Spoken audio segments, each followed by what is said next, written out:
Hello, you are watching the sixth part of a tutorial for 2D top-down game in Unreal Engine 5. And today we will learn how to detect close items and how to interact with them. So after this episode, the game will look like this. Our main character will be able to interact with the Apple items.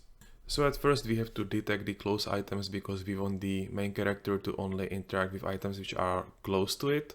So if you try to interact with something on the other side of the map, the interaction should not happen. You really have to be close to it. So to do that, let's open the top-down character and we will add the box collision there. So click on the add button, type the box there and choose the box collision. The box boundaries will actually define what is close to our main character. So if it's inside the box, we will treat it as close and therefore the character will be able to interact with these items. Let's switch the view mode from perspective to top so we can better see how big the box is.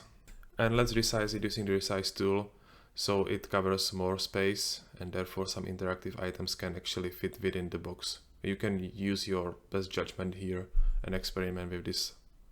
Now we need to ensure that we know when something is in the box, and for this we will use the begin overlap event of the box. So let's select the box and scroll down to the events section and let's click on the on component begin overlap event. This opens the event graph where we actually see this event. There are multiple variables there, but the one we care about is the other actor variable, which is the actor which just started overlapping with our box. And we want to check whether this actor implements our interact interface, because it can be any actor and we only care about those which we can interact with. So we can add the does object implement interface to check whether the actor really implements the interact interface and set the interface to iInteract. Now we will add the branch action there so we can later run some code only for the interactive items. And we will connect the return value of the does object implement interface to the branch. To test it out, we will again use the print string action and we will print the string close to Apple in case we are overlapping with some interactive object. Now we want to do the same for the end of the overlap. So click on the box on the menu and add the component end overlap event. And we can simply copy paste the code from the begin overlap and connect it to the end overlap event. By the way, there is a nice shortcut to align two actions next to each other, so you can select them and hit the Q key and it will align them using the straight lines.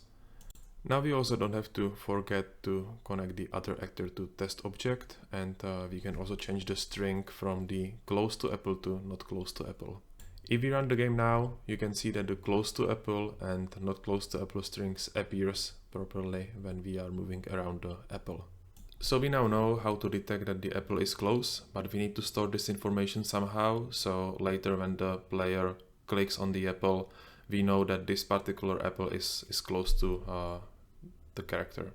We will add a new variable for that in the top-down character and we will name it close actors. And we will set the type of this variable to actor, and from that menu we will choose the object reference.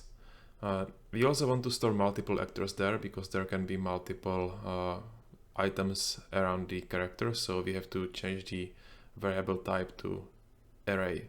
Now if we are close to the actor in the begin overlap event, we want to add the actor to the array, and in the end overlap event we want to remove the actor from the array. So let's remove the print string actions and let's focus on the begin overlap. We will get the close actors array and we will call its add unique action so we can add the actor into the array. To do that, we just have to connect the other actor variable from the begin overlap event to the add unique action, and we can also make the lines nicer by double clicking there and dragging the dots down. Also don't forget to actually call the add unique action by connecting the white line. In the end overlap event we want to do the similar thing, but we will call the remove function. So let's start with getting the close actors and calling their remove item action to actually remove the actor from the close actors array. Don't forget to connect it to the true section of the branch action And we also have to connect the other actor to the remove function. Now we can also make the blue lines look nicer. We have the code now which adds the apple to the close actors array when the player character moves close to it, and when he moves far away, it removes it from the close actors array. Now we have to use this array in the top-down controller to actually check whether the item the player clicked on is in this array, because that means it's close to the player character and it can be interacted with. So let's open the top-down controller and start working on that. So at first we will add the set destination click event, which is called every time user clicks in the game. Now we have to get the close actors array, but we are in the top-down controller while the array is stored in the top-down character. So one way how to get the top-down character from the top-down controller is to using the get player character action. So let's add it there. The get player character returns the character object, but we need the top-down character. So let's cast it to the top-down character. And because the cast action has to be called, we have to call it from the set destination click. So let's move it around and call it in the triggered. Now we can actually use the SBP top-down character output variable from the cast action to call the get close actors action to get the array we need. We want to check whether the array contains the item the user clicked on, because that means that the item is close to the player character and therefore it can be interacted with. So let's add the contents item action.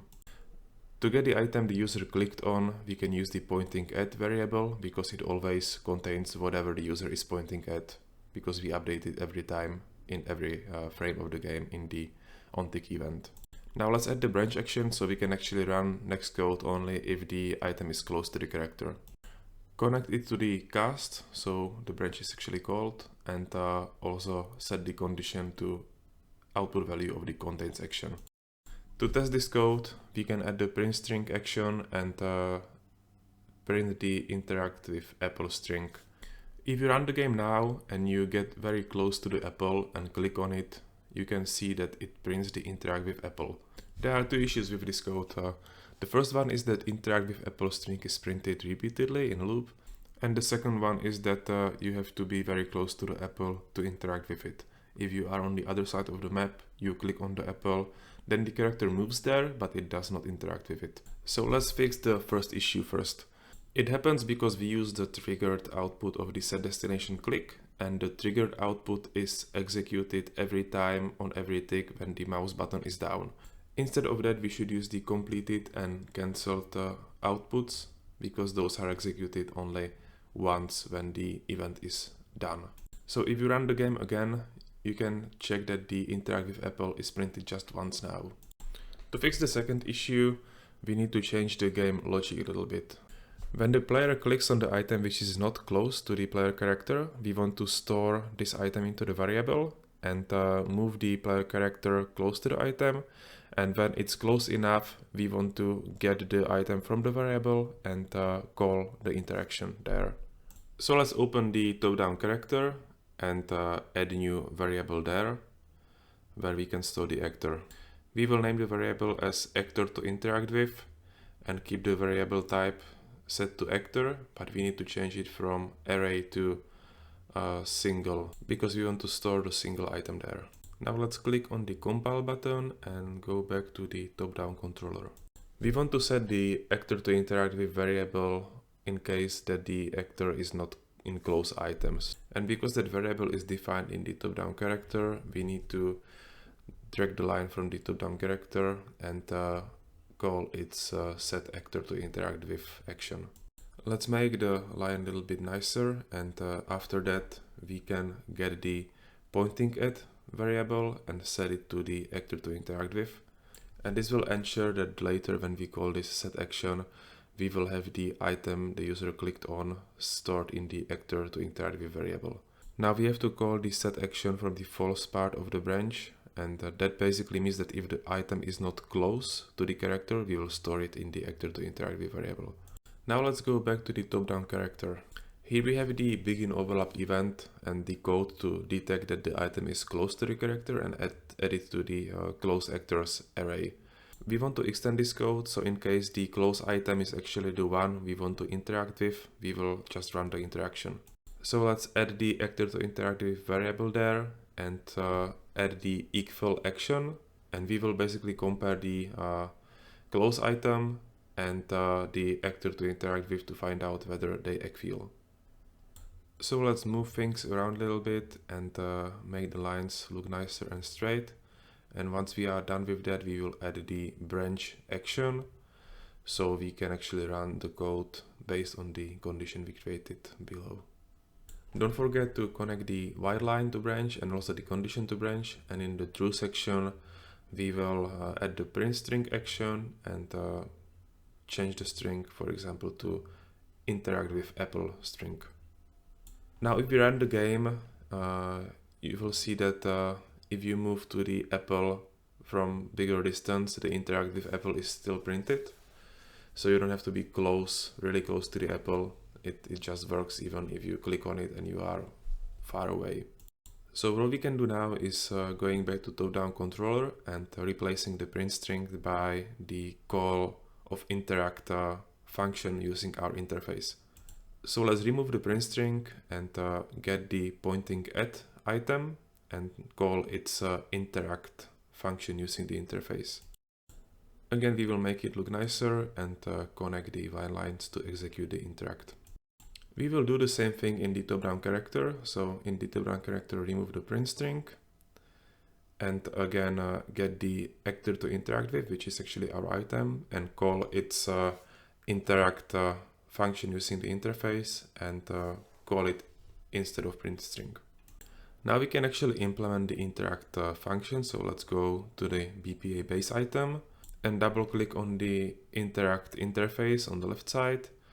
And this will add the interact event where we will call the print string action, and we will just bring the interact with apple string there.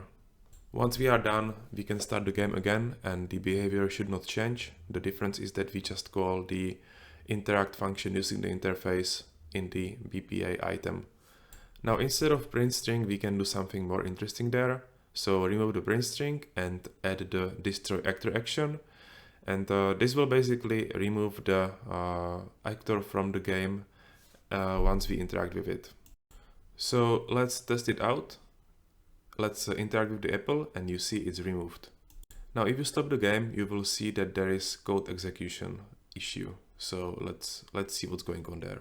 If you read the error message, you will find out that we are trying to access invalid or like pending kill or garbage collected object from not pointed at action. So if you click on that string, it will show you where the issue is. So let's think about this code.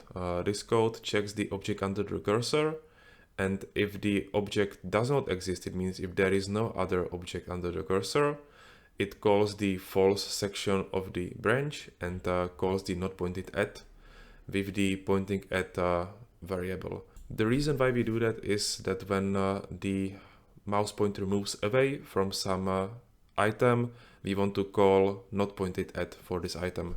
But what happened here is that we destroyed this item when the user interacted with it, but we are still storing reference to it in the pointing at variable, but this reference is invalid because the item is destroyed. And this is actually what the error message tells to us. So to fix this situation, we need to check whether the pointing at variable is valid before calling the not pointed at function. So let's drag a line from the pointing at variable and call its isValid action. Let's make some free space there, so move the not pointed at function to the right, and maybe instead of like reusing this pointing at variable for both isValid and not pointing at, we will add separate pointing at variable just for the isValid action.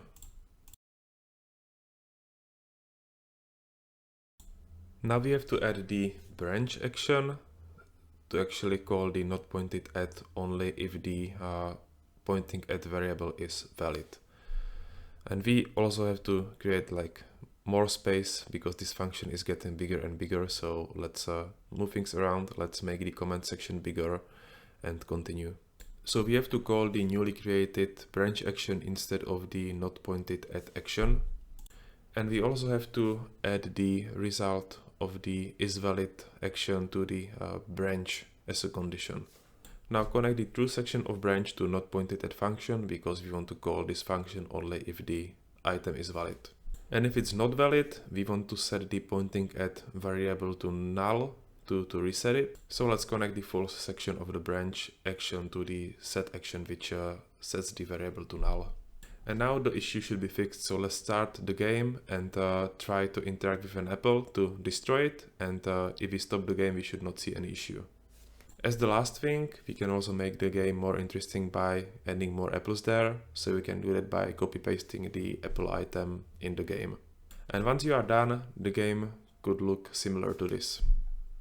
If your game doesn't look like that, you might hit one Unreal Engine issue, which I demonstrated here. So if you try to take an apple and you cannot move to the place where the apple was, then do this and you will fix that. Open the project settings and scroll down to navigation mesh.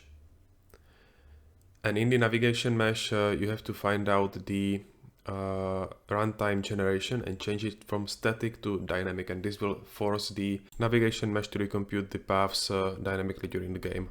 So we can test it out and we can see that it really works as expected.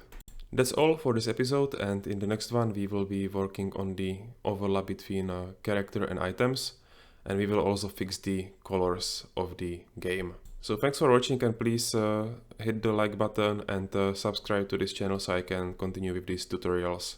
And in case you are lost with something, don't hesitate to ask for help in the comments section. Bye for now and see you in the next episode.